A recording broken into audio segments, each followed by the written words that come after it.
got cream right away. Good morning, everyone. FrozenFoxy here, and we are on the road for the very last time on Monday, February 20th. This is going to be about a 6.5-hour drive here, so not very much more to go. But I will be finally reaching the destination that I've been shooting for these past days, and we'll get to settle down for a while I try and figure out my situation and make things work out. As Cream says hello. Hi, Cream. You're very noisy this morning. She's like, I don't want to be in here. I know, Cream, but it's the last time, so we're getting there. It's gonna be soon. I swear this is like a desert bus. If you've never seen Desert Bus, go look it up. There's Desert Bus for Hope every year, I believe, and they donate to very good cause. So it's worth checking out. But basically, it was Penn and Teller coming up with pretty much a joke kind of game series. It was a pack of games, and Desert Bus was the one game from it that kind of became the most popular, and people have done it a lot. But basically, it is a real drive from I want to say it's like Ohio or something like that to Las Vegas, and then you have to go back again. Meow. And that gives you exactly 1 point for doing the round trip, and then you do it again and just keep on going. But the idea with Desert Bus for Hope is that they continue to do it and switch off drivers over and over again, and keep it going as long as they possibly can. It's pretty much like this drive, except I'm the only driver. And the difference with this is Desert Bus doesn't have any kind of pause button whatsoever, so you can't spend the night at a hotel. And also the bus drifts off to the right if you don't keep on the controls, and will eventually get stuck in the dirt if you don't keep your hands on the controls, which gets you towed back to the beginning and has you starting again. And by the way, the towing, I believe, takes just as long as it took to get to wherever you were. So it's pretty messed up. At least my version of Desert Bus here, I get to get off at the end and unload things, and not have to do the trip over and over again just to get a point. Cream says she wouldn't like just points anyway. But yeah, so I've been currently trying to just relax as much as I possibly can, and I ended up finding a nice little ramen shop down in Tucson, which had not just ramen, but these little fried chicken things that you get to choose the sauce that you want on it. And the place is called Toss Fried Chicken and Ramen. It's a fun little shop, very, very tiny shop, but very, very good ramen. Better than any of the ramen that I managed to find while I was out in Georgia. Unfortunately, Georgia is not really the best place to go find Asian cuisine in general. I've been into oh, this guy wants to go fast, does he? But where's he gonna go? There's cars everywhere. But yeah, I've been to a number of Chinese restaurants. Oh man, you're noisy. Out in Georgia, and they have things like fried okra on the menu, which definitely is not a Chinese staple by any stretch of the imagination. So it's kind of strange going out there. Honestly, if I have my choice and the restaurant exists, I prefer Burmese, but that's very difficult to find in most locations around the United States. That or I want to go out for Thai food. You know, Thai food's pretty good, especially get some nice Penang curry going on. Or you know, you can go for some Korean barbecue. That's pretty good too. At the very least, Georgia did have a number of Iron Age locations, which were pretty good for Korean barbecue.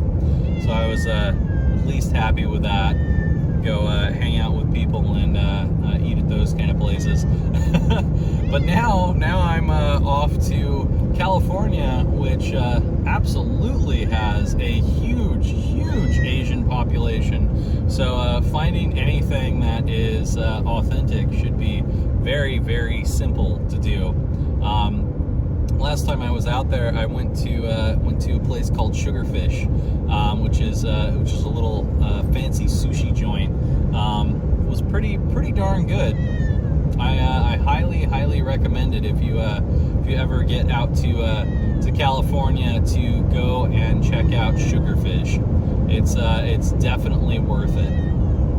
But other than that, I am really looking forward to this trip being over, and so is Cream. She's like, "Let me out of here! This place sucks!"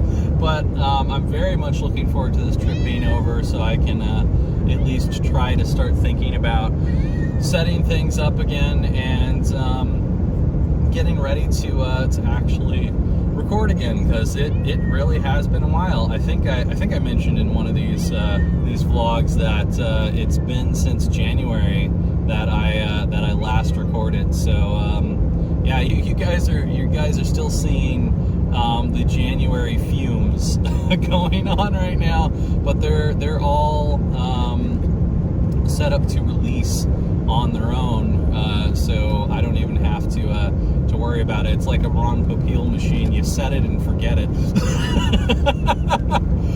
But yeah, I've been having some fun listening to some audiobooks here. So I'm in the middle of Ghost Story by Jim Butcher, which is one of the Dresden Files books. And then when I get too sleepy just listening to the book going on, I'll turn on some classic rock, get some Led Zeppelin going, and other sorts of things in there. I got like one of those Apple stations, Apple Music, that I just go through and enjoy the various things that come up along the way.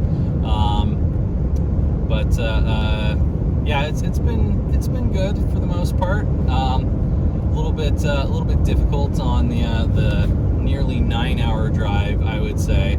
I had to stop probably 3 times or so, 2 or 3 times. I don't remember. I think only 2 times because I was stopping like every 3 hours. So yeah, about 2 times before I hit my destination, just so I could get out and walk around. And let me tell you, if you're on a long drive, it is very important to get out once in a while and just kind of walk around, because that can actually wake you up and get some extra oxygen to your brain, or you know, something that gets you vaguely thinking, which works pretty well with doing music that you know of and you know the lyrics to, or at least know a little bit of the lyrics to, so that you can kind of sing along and activate your 2 brain cells so you can rub them together. But yeah, I can't wait to get to my destination and not be on this long stretch of a road trip. I've done a number of road trips that have been pretty long, but this is definitely the longest road trip. Being all right, I don't know how long this is actually going to last, because the phone overheated just a little while ago.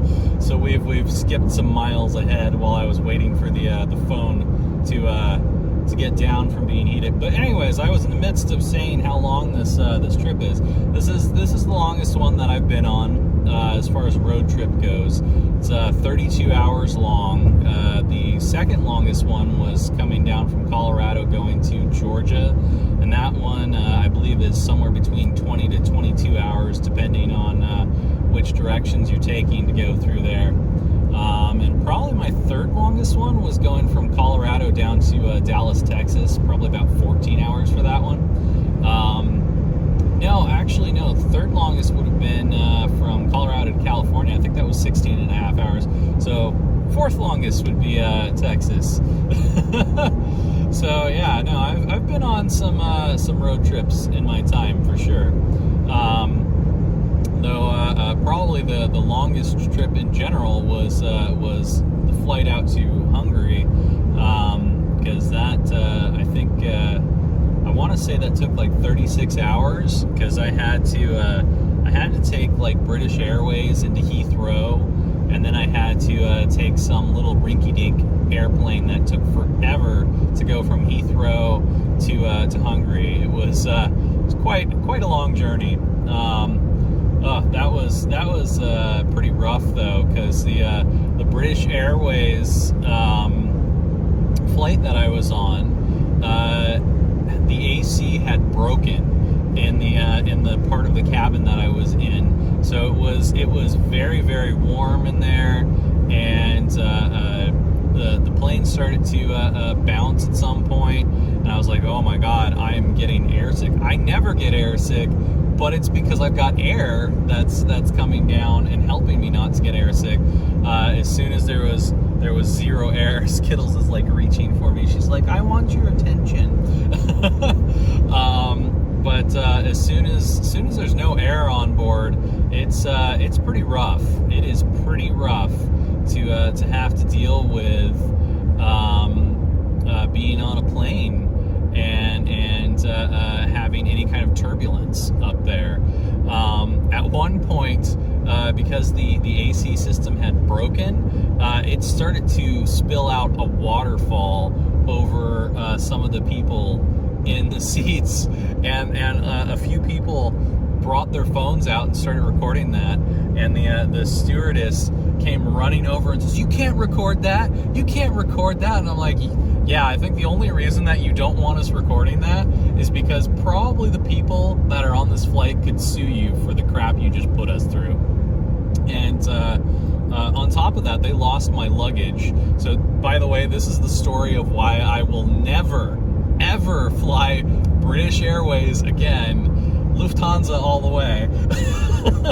But yeah, no, they lost my luggage, and when I went to talk to them about getting kind of something that I could use to pay for some stuff while I was waiting for them to figure out where my luggage was and get it to me, they gave me a $50 voucher that would expire by the end of the month to get another British Airways ticket. And I was like, are you fucking serious? I can't use this for anything. This is ridiculous. The only saving grace is the fact that I have my wallet and passport on me right now, and I didn't have that in my luggage in any fashion. And that was just ridiculous. Like, I had the majority of my clothes, I had my toothbrush and toothpaste, comb, all that kind of stuff was in that luggage that I had to check, because you can't go through an airport with liquids. You can't do it. So I had to check the bag, and all of my stuff that I would be using to shower and all that kind of stuff, gone, just gone. And I got a $50 certificate to buy another British Airways ticket. I was like, fuck you guys. I will never fly with you again. Never, ever, in all of my years, will I ever fly with you again, unless I'm forced. Like, there's no other option, you know? Like, I don't want to be on a British Airways flight. It's just terrible. So, yeah, no, I recommend anyone but British Airways. And also, Heathrow is a freaking nut house. You basically get dropped into a shopping center, and there's just tons and tons of luxury shops all around you, and then there's like 10 other buildings that you have to be bussed to, where the planes get loaded up from to fly off to somewhere else. And the buildings aren't connected. You have to be bussed around. It doesn't have the efficiency of like the Denver International Airport, where you've got a train that just gets you back and forth within like 3 minutes. By the way, the Atlanta airport, terrible. They say that they're the most efficient and busiest airport in all of the United States. I'd say that that is the biggest lie I've ever heard in my life. Denver International Airport definitely more efficient than the Georgia airport. Oh my God, I hate the Georgia airport. I will be happy to very rarely ever go back to that airport unless I absolutely have to. So yeah, no, I could tell you stories about airports all over the United States. I really could. I've flown into quite a few, including Jersey. Don't fly into Jersey. Jersey's terrible. Oh my gosh. But yeah, all things considered, being able to drive across the United States instead of dealing with the TSA, the Security Administration, and cramped flights and all this kind of stuff. Even though I've packed in a whole bunch of stuff, including the cats, this still has way more foot room than any flight I have ever been on. Of course, I've never flown first class, so you know, take that with a grain of salt, but most first class flights are somewhere between $5,000 to $10,000, and I'm not going to be shelling that out. That's ridiculous. Yeah, no, this has tons more foot room. I have the control of when I stop off, when I get to go walk around a little bit.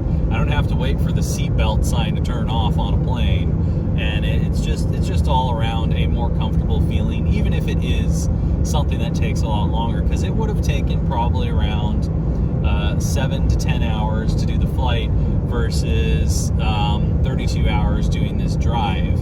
But honestly, I'd rather do the drive. It's much more relaxing, in my opinion. I want it to be over. There's no part of me that wants to stay in this road warrior car forever. I ain't Mad Max.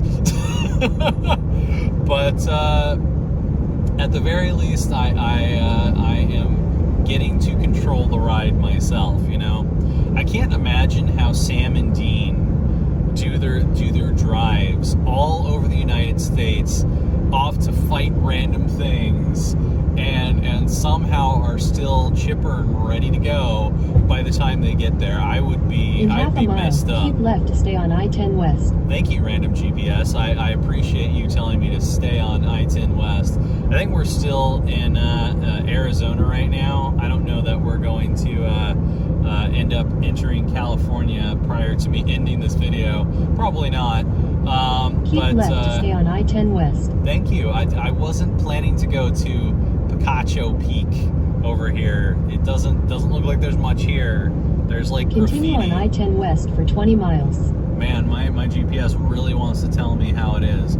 There's graffiti. There's a restaurant called Nickerson. There's it looks like an adult store called Lion's Den. Yeah, let's go over there. Let's go grab a giant purple dildo and then run around smacking people with it throughout the streets. Oh wait, this ain't Saints Row. Never mind. Which, by the way, I should totally do Saints Row at some point.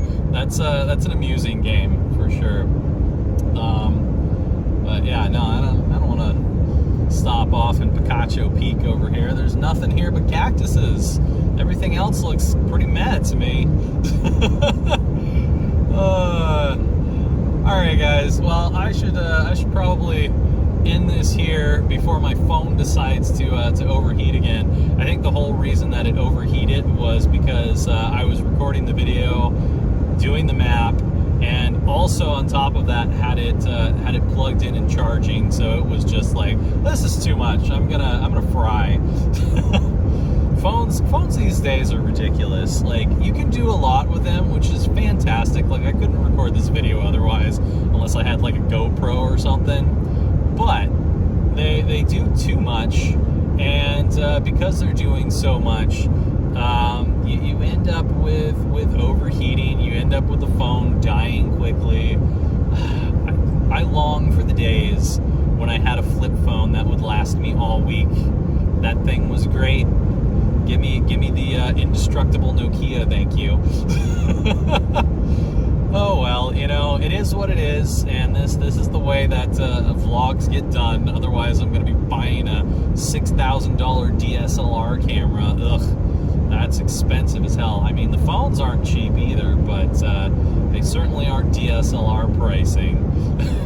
Anyway, I'll see you guys later. We're on our final stretch. I can't wait to be done with this drive. Looks like I'm going to be going through Phoenix and hitting I-8 pretty soon here. I might be turning off on I-8 actually.